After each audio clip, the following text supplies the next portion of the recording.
Aslında bizninki bu için manganda, kinonun olsun, kitapның beşi için manganda, Çogey nim deyiş gerekti.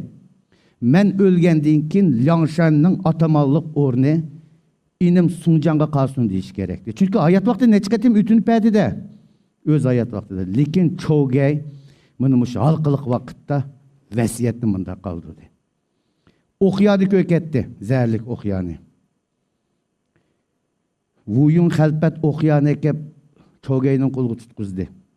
Çogey okuyan açıqdı bir oştu etkenden keyin mendin vesiyet ki men ölgenden keyin kimiki qısaskarım Şuvungunның jüriki bilen jigirini suğurup meninki nazir çırkımның oldığı koysa şu adam Liangshanga ataman bolsun dedi.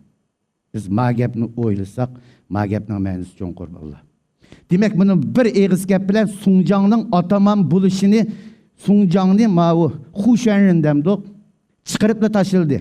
Çünkü emmeyler bilimiz Liangshan'daki 108 palovanның içinde birden bir gumpu bilmeydiğen, at üstüde can kılanmaydiğen, piyade elişenmaydiğen adam kim o? Sunjan. Bu bir kalemkeş, elemkeş emez. Lekin Çogey ülüdüğen çağda iniqte iniqip kimiki Şuvungunninki jürek barını suğurup çıkıp aldığımı nazir çırak koy şu bolsun dedi. Demek Sunjan Şuvungungni öldüremeydiğini iniq. Küçük balım bildi. Şuvungung diyen kim o? Subuyunun asli, şu Abdor'un asli yazmasını okusak kitabını. Bir ustazdan çıkan 3 palavan var. Lu Junyi, Hebey'nin çıpar eti Lu Junyi, keyin Sunjanның mağun olup ikinci ataman buludu. Beijinglik adam. Lu Yuanwei mi dep koydu. İkincisi Kaplanbaş Linchong, Jingjun başı bence otu deydi. 800 bin Ostanı armiyasındaki meşgavuli. Üçüncüsü şu, benim Şuvungung diye adam. Demek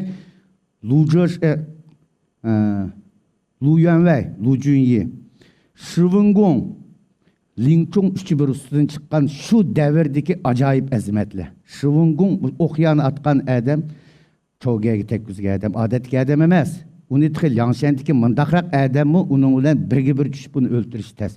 Demek Sunjan mümkün emez. Yani, Çogey ülüdüğün çağda, nemi üçün hayat vaktide neçiret ütüngen orunu, Sunjan'ı bir eğiz kepilen çekip ötüdü.